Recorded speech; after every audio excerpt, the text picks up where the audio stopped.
MSW Media.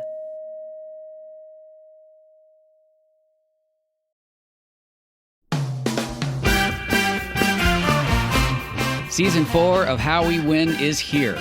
For the past 4 years, we've been making history in critical elections all over the country.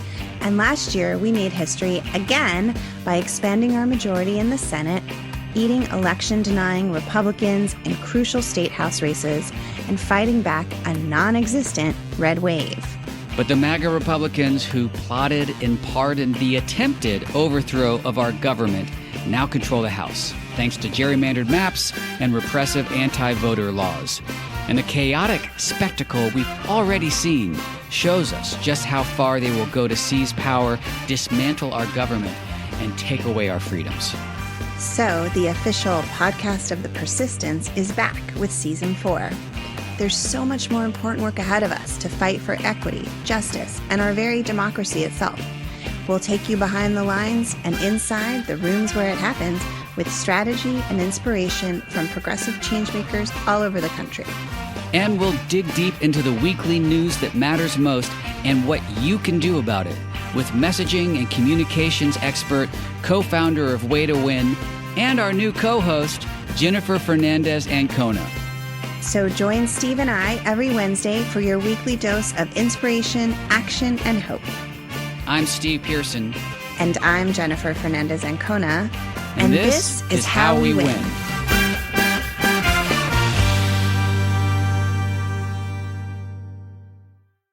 Thanks to Medcline for supporting Cleanup on Aisle 45. If you suffer from shoulder pain or nighttime acid reflux or both, then Medcline might be right for you. So get 20% off and a better night's sleep today at medcline.com/cleanup.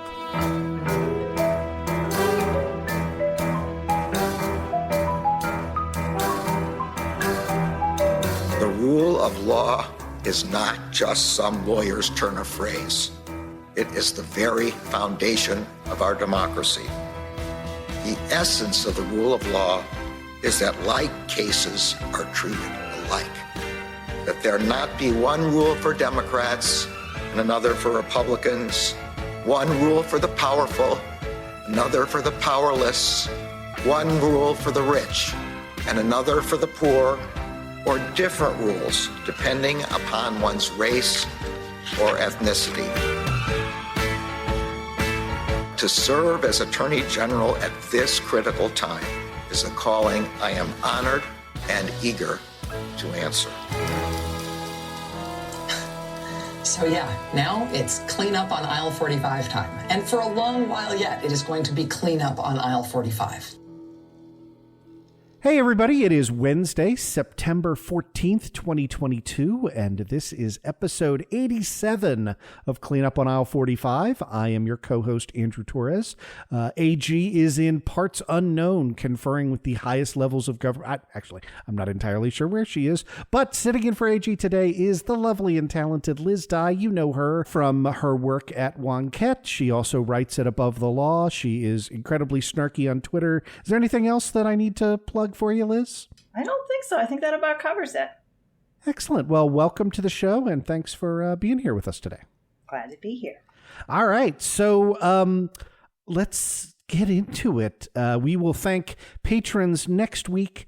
This week, what I really, really want to talk about is the spectacular crashing and burning of everybody who has ever been close to Donald Trump for any reason whatsoever. They lived high on the hog for a while. The grift was good while the getting was easy, but now maybe not so much. So let's talk about, you want to start with Dr. Peter Navarro? Dr. Peter Navarro, economist extraordinaire. Well, I never want to hear them make fun of Dr. Jill Biden again. But oh my anyway. God. Right. Exactly. Yeah. So who is Peter Navarro?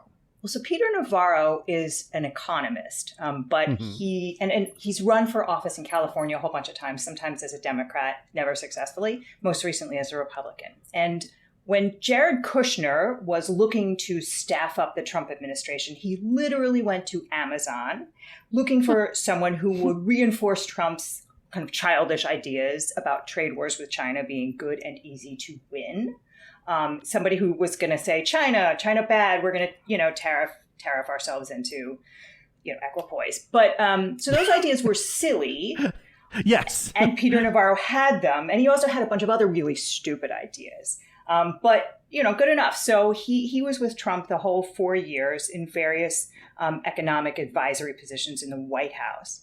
But also he had his fingers in a lot of other pies because he had boundless confidence in his own kind of intellectual ability. So he was involved in the coronavirus response, and that's how we wound up with tens of millions of doses of hydroxychloroquine in the property of the U.S. government, but none for patients with like lupus who actually needed them. And toward the end, to be fair, any idiot economist could have made that mistake. So true. Don't want to diss you unnecessarily, Dr. Navarro. He also sort of, at the end, purported to have statistically proved that Trump could not have lost the election using his big brain and math. The whole thing was just like garbage. The theory was that Trump couldn't have done so much less well in the mail-in ballots, and Biden couldn't have overperformed in the mail-in ballots such that it would have flipped the tallies overnight from Trump to right. It was really silly. Like, everybody had predicted that, despite peer-reviewed literature predating and predicting exactly what happened. Right? Exactly. There was a reason. I don't think CNN coined the blue shift effect. Right. On the red wave. Election night. Right. So he had this kind of manifesto, which purported to prove that the thing was stolen, and he decided he was going to keep Trump in office using his bigly man brain. And he kind of hooked up with Steve Bannon in this plot, which they called the Green Bay Sweep, which is apparently after a Packers blocking play. I only knew this when I was researching the show. I thought it was, because there's all of these swing states, and the last one in the alphabet was Wisconsin. So apparently it's a blocking play because they're such manly men. You could tell if you've ever seen Peter Navarro. He definitely. Or Steve Bannon. Bannon. Right. Yeah. Picture of manliness and health. It is not like he is an Adonis come down to earth. But anyway, yeah. Pot for every lid, man. I like football just fine. So, there's no need to, All right. The Packers are hurting after this past weekend. But anyway. Right. So they hooked up with 100 Republican legislators, actually more than, and they had this plan. And their plan, this Green Bay Sweep plan, was to create such a ruckus by objecting to the swing state legislators, the electoral college slates, on January 6th, like in the chamber. And outside the chamber would be this pitchfork mob of lunatics, which they had summoned for the purpose. And some sort of way they were going to delay certification long enough, or they were going to block it. And Trump was going to be president, right? It was like a kind of an underpants gnome thing. So is there any evidence connecting them at all to any of Trump's legal team, John Eastman or the folks that were putting together like the flimsy paper thin justifications for ostensibly doing so, or I just haven't a crazy coincidence? Seen that, although, I haven't seen that. But I would be surprised if they kind of magically alit on this legal theory on their own. Right, yeah. Neither man being a lawyer. Right, exactly. Obviously Renaissance man Dr. Peter Navarro, but still. Who has represented himself in court to hilarious effect. Oh, good. Yeah, well, we will get to that. Okay, so they're coming up with sort of the boots on the ground implementation of the John Eastman, right. Well, at minimum, maybe we can just delay the Electoral Count Act and send it back. Okay. Right. And Bannon was pretty clear. They were both pretty clear about what they were doing. Bannon on January 5th famously said, all hell is going to break loose tomorrow. And Navarro said, Biden's never going to be inaugurated. And he even wrote a book about it called In Trump Time, My Journal of America's Plague Year. I'm sure everybody who's listening is ready. Yeah, it's on my bookshelf, but I'll get to it. I got the audio version. I just really wanted to read it to me. Anyway, so they weren't secret. They weren't shy about what they were doing. But when they were subpoenaed by Congress, both of them basically gave two big middle fingers to the January 6th Select Committee and said that they couldn't possibly talk about it because of Trump's invocation of executive privilege. And to be fair, a lot of people said that. Sure, but multiple things, right? Number one, right. A lot of people took that approach. You know, Don McGahn managed to ride out the string by, doing so while Trump was in office. Right. And, that delay worked. Like, your guy's not there anymore. Anyway, so. Well, I mean, and not just that there have been hundreds and hundreds of witnesses, and a lot of them kind of didn't wind up cooperating, but nobody did it in such an egregiously stupid way as these two geniuses. Right. John Eastman showed up and then just, said fifth to literally everything, right? Mike Flynn showed up. Hey, I mean, Roger Stone showed up, Alex Jones showed up, and part of the reason that they showed up is that, that Bannon got indicted early, and it looked, and then they were like, oh, I guess the DOJ is actually going to, deal with this. But these two did not show up and did not produce any documents, and they got the sharp end of the indictment. Like, no kidding, dude. So Bannon handled it in a slightly different way from Navarro. He, through his lawyer Robert Costello, told the January 6th committee that Trump had invoked executive privilege and that he wasn't going to show up to all. And there was some negotiation where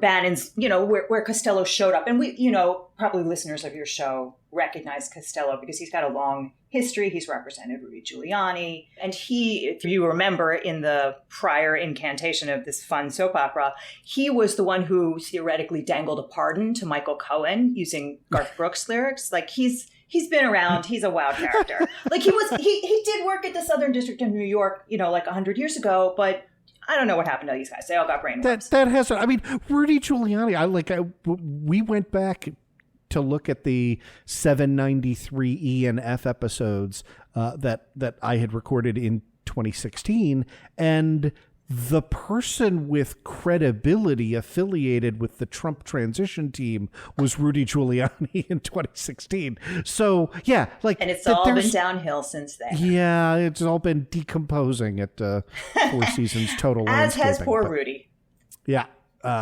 So Costello. To be clear, I want to talk about Costello, but to be clear, Steve Bannon not in the White House, not employed by Donald Trump in any way. No, Steve in Bannon any of the events leading up to 2020. Got booted out of the White House in 2017, and he got the infamous nasty Trump tweet. I think they called him Sloppy Steve or whatever. He was. I think he got fired after he spoke to... No little Marco. But no, he's no little Marco. I think he spoke to, Michael Wolff, and he said he was talking about they were going to break Don Jr. like an egg on national television or something if he was ever interviewed by Congress. Anyway, he got booted in 2017. And so his claim of executive privilege was preposterous on its face because, he was not a high-ranking executive branch official having, official communications with the president. He was talking about how to overturn the election. So Costello went to Congress and said, basically, get bent. And he also went to the Justice Department after the committee referred Bannon for contempt prosecution and said, no, you can't prosecute my guy because he has this privilege claim from the former president via his lawyer, Justin Clark.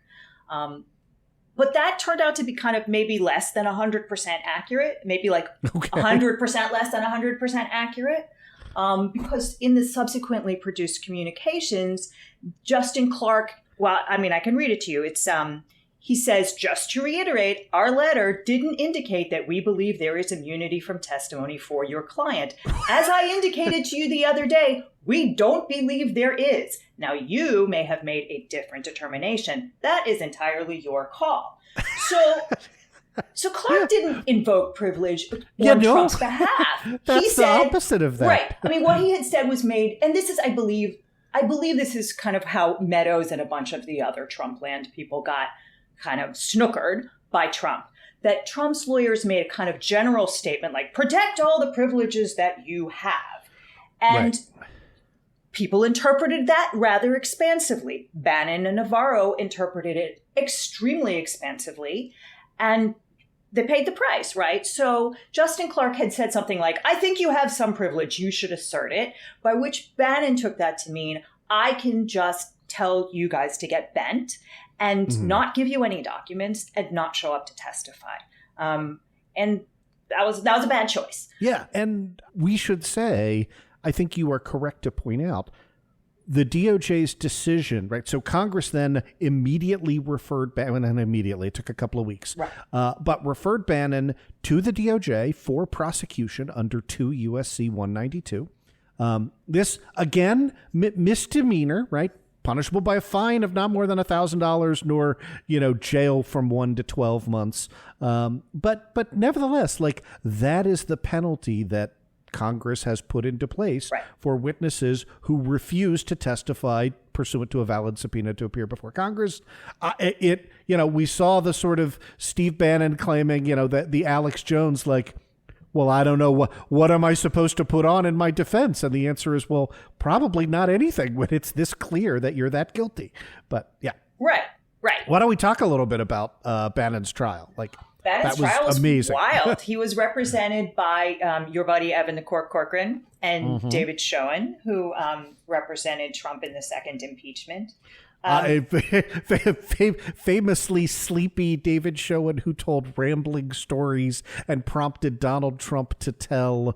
Was he telling GW law professor Jonathan Turley, one of his flacks, like, who the hell is that guy? Which was great. Yeah, that David Schoen, if you are still kind of putting the pieces together. Right. I love that one. He had the, like, people were doing the, Grandpa Simpson, like, so I tied an onion to my belt, which was in the style at the time. Yeah. Anyway, all right.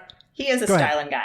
So, so they had, they tried to put on a whole bunch of what in my writing are referred to as permission slip defenses. They tried an advice of counsel defense, which is, Bannon said, well, my lawyer said it was cool, so I had a rational belief that I could, just tell the committee to get bent. And does that work? It actually doesn't. In fact, there is precedent in the in DC, in federal court in DC, which says that you can't do that, and it's from a case called Licavoli versus the United States. He tried that; it did not work. He tried to claim, he tried to claim that the Office of Legal Counsel memoranda, which he naturally was poring over every night to familiarize himself with before he, gave 2 middle fingers to Congress, said that the Justice Department would not prosecute a federal, an executive branch employee or a former executive branch employee who was claiming executive privilege. The problem was, and he pointed to, like, Don McGahn. And Don McGahn did manage to escape testimony in some measure. The problem was that Don McGahn was being asked to testify about stuff that happened as a part of his official duties when he was a White House employee. Bannon was not. Right. Bannon wanted to kind of foment a coup and then claim executive privilege because he had once had, like, a White House hall pass. And that's, not a thing. Yep. So that didn't work. And it's not going to work for Navarro, who's trying the same thing. Like, Bannon got convicted in July on both counts of contempt of Congress, one count for refusing to testify and one count for refusing to produce documents. Okay. So, and again, I know you know this and are sort of well prepared to talk about it. I know our listeners probably know it. Bannon also raised the laundry list of arguments that we keep seeing getting recycled in these January 6th cases that begins with, the president has absolute immunity. No, he doesn't. He's lost every case in which he's argued that. Well, the 1-6 committee was not duly constituted. Yes, it was. And by the way, the House gets to set its own rules. Well, then it doesn't have subpoena power. Yes, it does. And that goes back to the founding of the Constitution, right? Like, there's a grab bag of just unbelievable, terrible arguments. Right. Yeah. You don't have subpoena power because Liz Cheney doesn't count as a ranking member and you're not my real daddy. It's nonsense. Every one of these plaintiffs, and there's been many, many, many people who have sued. Alex Jones sued, Mike Flynn sued, Mark Meadows sued. Like, none of this is working. None of those have won. And John Eastman, for one, got totally slapped down on this, as did Bannon. That Judge Nichols a Trump appointee, Judge Carl John Nichols, in the U.S. District Court in D.C., wasn't entertaining any of this bullshit. So, anyway, so he wasn't allowed to present any of those defenses. And so his argument was basically like, you guys are mean, you suck. And like, it didn't work. He got convicted in July. And now Navarro is facing the exact same charges because he is also an idiot. So why would you run the same playbook that just resulted in a double-barreled conviction for your buddy Steve? Well, if you don't have anything else, what else is he going to say? They kind of have him. He kind of didn't show up. So he's trying to, once again, assert some version of this, like, I don't have the scienter requirement. I don't have the mens rea to have committed the crime because I thought I had the right to tell you guys, to piss off. But as Licavoli, there's the Licavoli precedent and there's all of this other stuff. That's not a thing. Contempt of Congress doesn't depend on you thinking that you had to be there. In fact, Navarro go ahead. We should be clear, the way in which this is just ordinary day one, year one crim pro, I guess substantive crim law, law school stuff. The way in which you manifest mens rea is by intending to do the thing that you did. Right. So you don't have to intend to refuse to show up to testify for Congress because you hate Congress and that there's no specific intent requirement. You just have to have deliberately not shown up in connection with your subpoena. But if you think your testimony is scheduled for a Thursday and it's actually on a Tuesday and you fail to show up, well, you didn't have the intent requirement to blow off Congress. Exactly right. If you think, Liz Cheney is mean and I don't have to, that's not going to cut it. So so a couple of things that are important here. Navarro's trial is before rising superstar, and I need to always say this. I'm not trying to climb into his shadow, but my former partner Amit Mehta from Zuckerman Spader.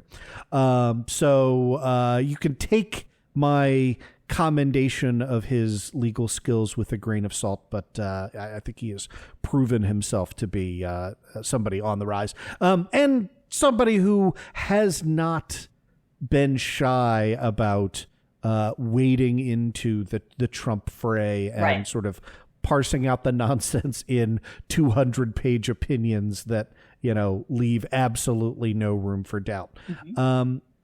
It looks like the argument they are raising that Navarro is raising right now is a malicious prosecution kind of argument. They keep circulating a dissent from Brett Kavanaugh that says a former president must be able to successfully invoke the presidential communications privilege for communications that occurred during his presidency, which was, again, I think they know the dissent is the side that lost, but it wasn't even a decision, right? It was the obiter from the denial of hearing. Yeah, from the denial of granting injunctive relief, right? Mm-hmm. So it is, as you point out, dicta on the shadow docket for relief that Kavanaugh wanted and lost on. Right. And all it says is that you must be able to invoke the privilege for those communications, which, by the way, at that level of resolution, I don't disagree with that, right? Former presidents certainly have some right to invoke the presidential communications privilege with their trusted advisors. That seems fine to me. That does not mean everybody who's ever wandered into your orbit while you're committing crimes gets immunity for those crimes. And it's consistent, that interpretation is consistent with the stance that the Trump administration took the entire time, where they claimed a magical cloak of immunity for everything that took place in the executive branch. And Pat Cipollone, who is, testifying now, blessed that. Yep.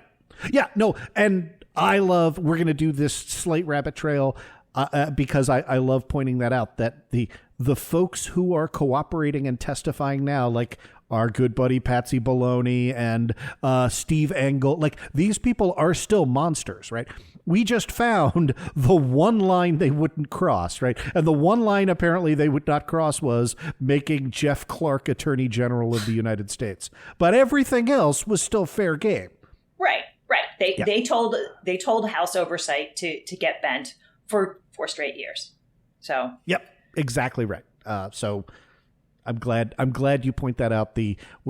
We have to, like, I don't know your view on this. Like, I think that Liz Cheney demonstrated like legitimate what passes for courage in the electoral world. Like, I have some respect for, again, her political positions are horrible, but like I have genuine respect for that. But like when they're lauding Mike Pence, who could show up tomorrow and testify about this, like, give me a fucking break, right? Oh, completely. And yeah. Right. The fact that you did one good thing doesn't mean that you didn't spend 4 years running interference for a criminal, right? We all were there for the first impeachment and the second impeachment. Like, we saw what happened there. You guys buried, I mean, Pat Cipollone and Bill Barr, they all buried what Trump did. Trump tried to extort the leader of a foreign country for dirt on Joe Biden, and they did their very best to make sure no one ever found out about it. So, Yep.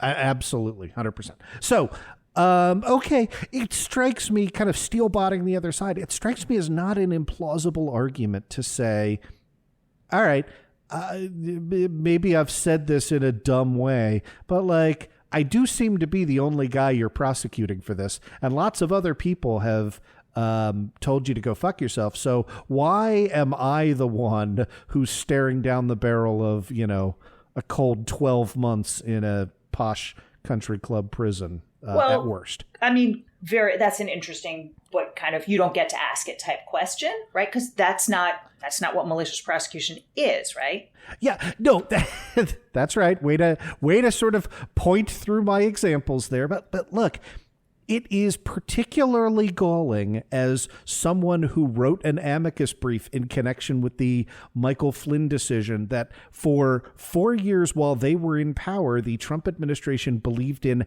absolute prosecutorial discretion, even when a defendant had confessed multiple times that they believed, in the case of Michael Flynn, that they could later turn around and drop that case for, I don't know what, like there was zero plausible Rule 45 reason that you could have dropped the case against Michael Flynn, which is why we filed our amicus in that case. But no, you do not show selective prosecution by saying other folks were prosecuted for this offense under similar circumstances any more than that works when the cop pulls you over and you say, yeah, but you know, they were all going 80 and I was only going 75. So yeah.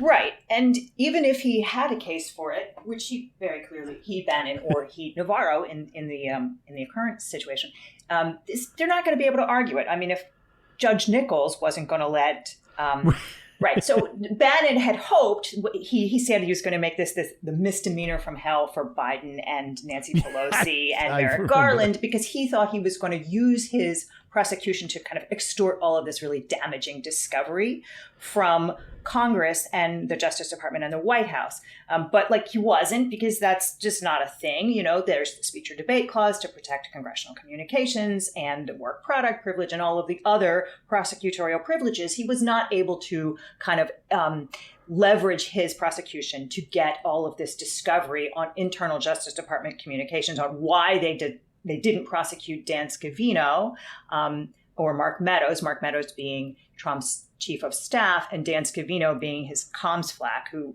like types out some of his nasty tweets or whatever. He used to be his golf caddy. So, you know, in the case of Meadows, you can kind of make a guess, though, right? Because Meadows did in some wise cooperate and turned over all those thousands of texts and, you know, did not wind up testifying, but also did in some wise cooperate. Yeah. Did Scavino turn over any documents to the January 6th committee? It appears that he did not, but he also did engage the committee in some wise with his lawyer. No one knows really, right? Like, we don't have the discovery either. We don't know why the Justice Department decided not to go after Scavino and Meadows, although they appear to have kind of stayed in their lane in some fashion and weren't so crazy. Like, they didn't well, I guess Meadows did write a book about it too. But whatever the reason, Bannon wasn't able to get discovery, and Navarro is making the same arguments in front of Judge Mehta, attempting to extort discovery on this malicious prosecution thing because he's, I don't know, the member of a protected class of weirdos named Doctor. I don't know. I think Meadows is going to flip. I flip back, semi-flip, do at least enough. And the way that I've kind of analyzed that is if you look at the public January 6th committee hearings, they've basically given him the like hero way out. Right, like they have deliberately lumped him in with the folks who are going to get the hero edit out of this, but they have documents, and they've gone selectively through those documents that show that Meadows was there at ground zero, and I think there's a carrot and stick, but you seem to disagree. I want to hear this. No way.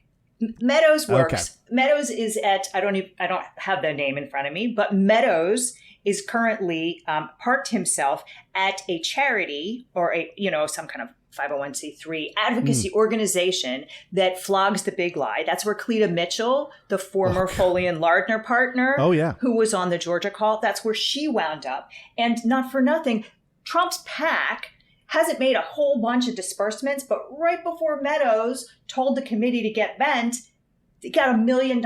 His organization, his anti-vote advocacy organization, or his vote security or whatever, vote integrity organization. So hearing last week before Judge Mehta, what's your take on the situation? Well, so Navarro's back in court. He was originally representing himself pro se. Which was a gift for those of us who write about this on the regular. It was beautiful. He spent like a month spamming Judge Mehta's clerk with these pissy emails demanding like discovery on the FBI and the date of the last period of his the FBI agent who arrested him. It was just ridiculous. But it was beautiful. And then he would intersperse it with these appearances on Tucker Carlson where he would say he was treated worse than Al Qaeda. Like, jail sucks. Welcome to the club. We also agree with you, but you did do some crimes and that's a thing that happens. So, but eventually he did get lawyers. And, as you like to say, put a pin in it. I would like to know who is paying said lawyers, particularly since one of them, John Rowley, was recently hired to represent Trump as well. And one of the things that we've seen, because we're not new here, is that they all kind of share lawyers and then they have these joint defense agreements and they all share all their information. And the person who's cutting the check tends to get visibility on everybody else's cases. So, just something to consider. But anyway, now he's got counsel. And they appear to be competent. So, well, he does, and again, but it's baffling. Like in addition to you mentioned Rowley has shown up in this before, but lead counsel is John Irving from the Earth and Water Group, which as you might guess by the name, is an earth and water law firm, right? Like they are in no way a white collar criminal defense firm. It just, I guess it stops feeling weird, right? I'm sorry. They get whoever will cash the checks. It's not just that. I think we've all seen the lawyers who represent Trump, who is theoretically a billionaire, and he's got these goofballs from Newsmax or One America News. So graded on the curve of crazy lawyers, or John Cole, who represents, John Cole is Greta Van Susteren's husband and appears to be a retired insurance attorney. And he represents Trump in all of those tech suits against Google and Meta and Twitter. So, this guy who appears to be a lawyer in good standing and have relevant experience on the federal docket, I'm going to take that. I'm going to say that that's a good lawyer in Trump land. I stand suitably chastened, but wow. So, all right, what happens next? Okay, so at this stage, Navarro is attempting to dismiss his case. He's filed a motion to dismiss for failure to state a claim, and he's making the same arguments that Bannon made, plus some like extra crazy stuff. Like he's decided that he has a right to be explained. He has a right for the January 6th committee to explain to him why it wants to talk to him and what legislative purpose this testimony could serve, which is like a thing that he made up.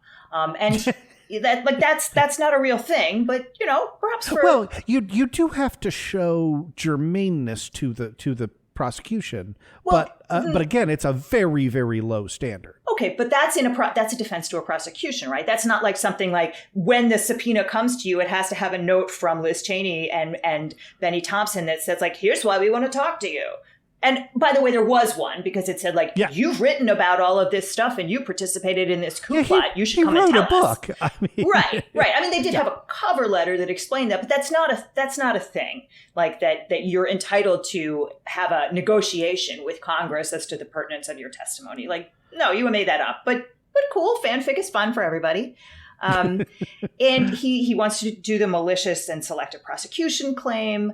And he's still flapping his at the same time that he's saying, I don't have to testify. He's going on television and saying, if Anthony Fauci doesn't testify, we're going to lock him up when they take back the House. They will. I mean, that's a true statement if we allow Republicans to get back in power. So, yeah.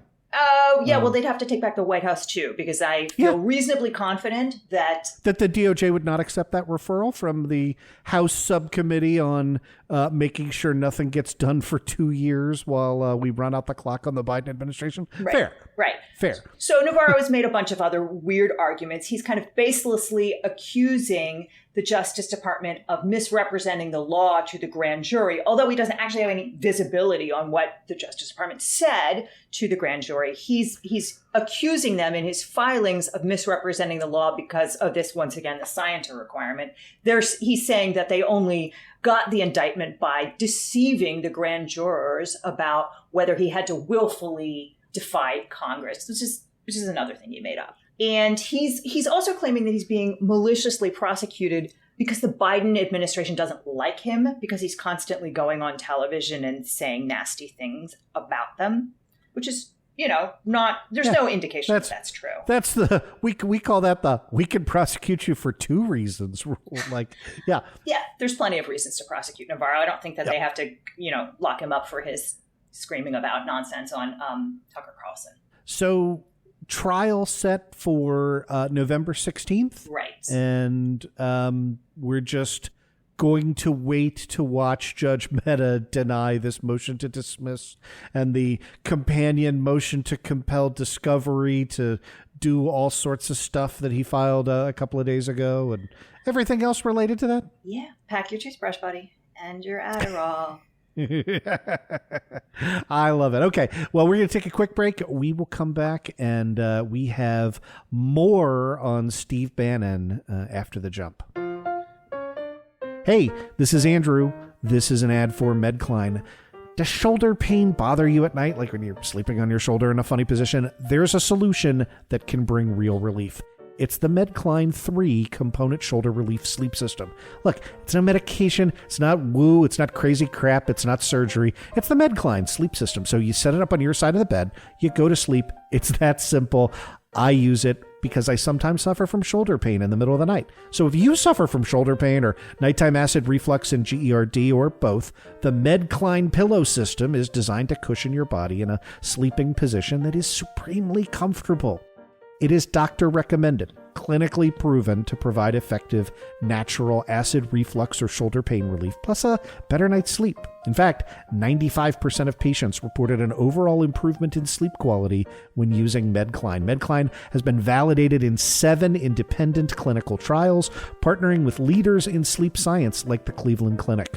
So, Medcline sleep systems, they're not just the simple, cheap foam wedges. They are true medical devices. They are FDA registered, doctor recommended, clinically proven to provide relief. The patented arm pocket allows for comfortable side sleeping the entire night, and Medcline's medical grade gel infused foam is built to last and provides cooling comfort and an exceptional night's sleep for anyone using it. So now you can get 20% off when you go to medcline.com/cleanup. So get 20% off a better night's sleep today at medcline.com/cleanup. That's today. Get 20% off. medcline.com/CLEANUP. Medcline.com/cleanup. All right, Liz, so turns out we are not done talking about Steve Bannon, who, as you noted, got convicted in July of the exact same crime that Peter Navarro was going to go to trial on in November. I think a lot of our listeners know because this is such a delightful story, but what's new in Bannon land? So our buddy Bannon, Old Three Shirts, was indicted recently, last week, in the Southern District of New York for conspiracy to commit wire fraud and conspiracy to commit money laundering. In connection with this We Build the Wall scam, because they were going to crowdfund a border wall. They were just going to cook it up, homebrew, do it themselves. I love everything about this. When this story first broke, we had Ace associate Morgan Stringer dive into all of the perks that they were selling in connection with this crap, and it was just a gold mine of, like, commemorative plates and T-shirts and soda filled with liberal tears. And so did you get them? What was your favorite purchase? We did not engage in any purchase, which is a shame, because otherwise we could be a part of the civil lawsuit that inevitably is going to come on the heels of this conviction, because that's how plaintiffs' lawyers tee them up. That was beautiful. Why don't you tell us a little bit about the day in which Steve Bannon was arrested federally a year ago in connection with this exact same scheme? Because that was, I hoisted a few beverages in connection with that one. It was great. It was during the DNC, and the mailman arrested Steve Bannon on a yacht. It was so beautiful. It was the yacht belonging to this Chinese expat, Miles Kwok, who also has several other names. And China is trying to get us to extradite him back to China. But he's this kind of dissident Chinese billionaire who has funded a lot of Steve Bannon's activities. And so the U.S. Postal Service Inspections Service boarded this yacht and arrested Steve Bannon, and it was a thing of beauty. It was so good. And it was the first time, I think, that people realized that the post office has its own police force. So don't fuck with the mailman.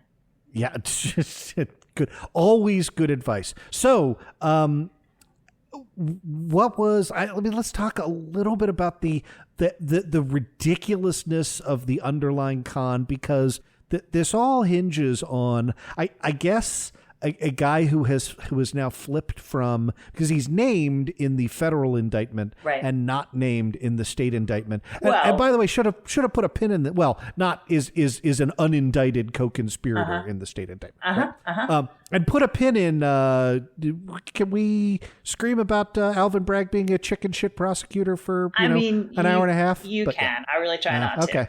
But I think you should, because you're so good at it. All right. So anyway, that's a side note. Talk to me about WeBuildTheWall.com. Oh, it was such a perfect Ur-Grift specimen. It was like the Ur-Grift. So they had this plan. They were gonna hit up the rubes, and I'm sorry for calling them rubes. We can call them deplorables, and I'm not really sorry. They were gonna hit up the rubes for cash through GoFundMe to build the wall. And they had this pitchman whose name was Brian Colfage, who is a veteran and a multiple amputee and is a really good pitchman. He's a good-looking guy. His wife is beautiful. His kids are adorable. He very wholesome looking. But they decided that they would just crank it up one extra notch by claiming that he was a volunteer and was just giving of his time, which, to be fair, he was not. So they sent them all themselves a bunch of texts congratulating themselves for coming up with this great plan to, as they put it, remove all self-interest taint on this. And they said it was going to be the most talked about media narrative ever, and it was going to give him Colfage the appearance of sainthood. And it did work. They weren't wrong. Yeah. They did manage to get $15 million from a bunch of gullible donors. But in fact, Colfage wasn't unpaid. And they weren't real subtle about it. It wasn't like, no, they were not. They had a not particularly elaborate scheme of shell companies paying him $20,000 a month, like out the door. And you can see more, you have more visibility from the federal indictment, which, as you said, that was, that included Kolfage and a couple of the other co-conspirators. This one is against Bannon, and the New York indictment is just against Bannon because, as we'll explain, Kolfage and the others have already been pled guilty, so they're now cooperating. But according to the federal indictment, Kolfage wound up pocketing upwards of $350,000 in donated money, all while he was sending all of these texts and donation solicitations that refer to himself as an unpaid volunteer, just doing it out of love and, love for excluding, starving migrants from the country. What a guy. And we actually have GoFundMe's internal audits to thank for highlighting this prosecution, because they actually had to go back. So they raised more than $15 million. They had initially raised $20 million. But the problem was that they'd clicked the automatic donation, and the line that was sent out was that their donations would be transferred to We Build the Wall under the, as the indictment notes, the false premise that, quote, 100% of fundraising through donations will only go towards the wall. Right. And that was not the case. Not even remotely the case. In fact, Kolfage was paid $100,000 up front, even before the $20,000 a month. So, yeah. And everybody, it appears, from the federal indictment. Now, it's not in the state indictment, but the federal indictment said that Bannon, through his own nonprofit, took in $1 million, and some of that went to Kolfage.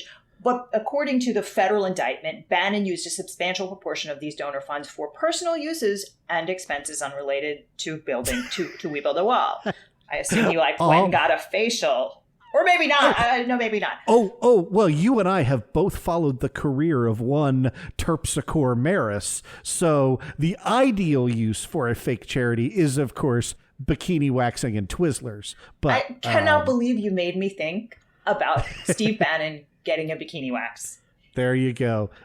You will never come back on Clean Up on Aisle 45. But thanks for sticking it out for this episode. So. Yeah. So anyway, these guys never heard of the Stringer Bell rule because they were definitely taking notes on a motherfucking conspiracy. And they send each other just all of these texts like, I will move the money and we will go to move it out the back door. So like Bannon texts one of his partners in January of 2019, we need a wire of cash to unindicted co-conspirator entity number 1, to which his partner responded, K. And then Bannon sent another text that said, to be fair, that's how my son responds to my text. I mean, and that is fine, but presumably you're not sending your son a text that's like, let's do crimes. And your son is like, K, right? Like, let's yet, anyway. Right. Hey, how about some money laundering? K. And in fact, one of their companies was named White Knights and Vultures LLC, because of course it was. Like, these guys are such a caricature of themselves. It's so good. So, the one kind of legal question that I think is sort of hanging out there is, all right, if this is the exact same conduct, grifting the exact same people for which a bunch of people already went to federal prison, how is it possible that don't we have a double jeopardy rule? And the answer there is dual sovereigns, right? Like it's really, really simple. If your conduct can be prosecuted in a different forum, and here it violates state as well as federal law, then the doctrine of overlapping sovereigns allows differing state prosecutors to bring essentially the same charges against the same person for the same set of crimes. That was the subject of a potential change to the New York law, because New York had a very weird interpretation of the dual sovereigns doctrine. But so that's how we can go get Steve Bannon twice for the same crime. So, and I love it. To be fair, Bannon's jeopardy didn't attach the last time. right? Because Bannon was never tried, because he got a pardon literally on January 20th, 2021, which Kolfage and the rest of them didn't get. Like Bannon got his ticket punched, but he didn't get a ticket punched for Kolfage. So if you're wondering why Kolfage went from being a co-defendant to being unindicted co-conspirator number one, probably, hey, if there's a pardon list, I'd like to be on it. I'm not on that? Okay, well then, fuck that guy. And that would be my interpretation of events. Yours may differ. No, I would agree with you. And were I in Kolfage's position, I also might have a bone to pick with my former buddy, Steve.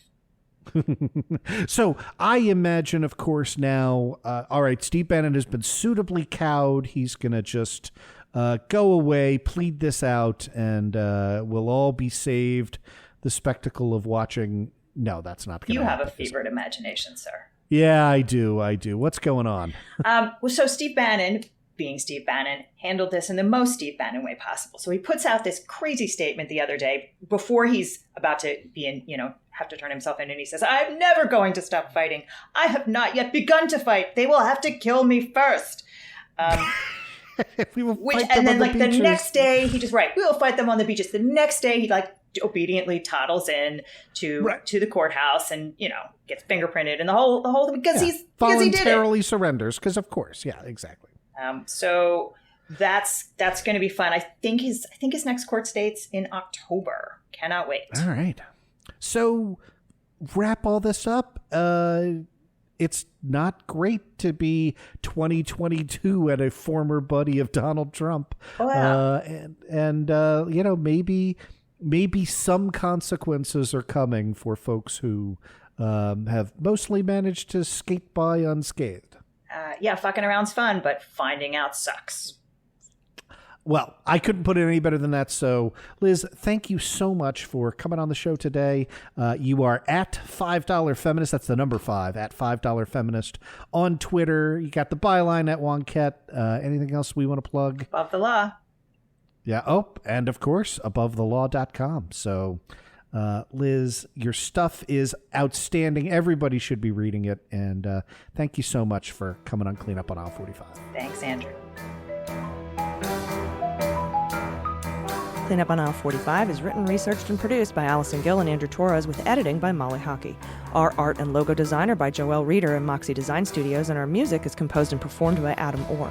Clean Up on Aisle 45 is a proud member of the MSW Media Network, a collection of creator-owned podcasts dedicated to news, politics, and justice. For more information, visit mswmedia.com.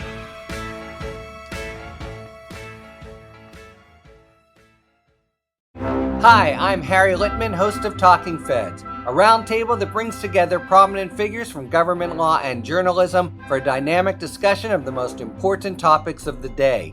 Each Monday, I'm joined by a slate of Feds favorites and new voices to break down the headlines and give the insider's view of what's going on in Washington and beyond. Plus sidebars explaining important legal concepts read by your favorite celebrities. Find Talking Feds wherever you get your podcasts.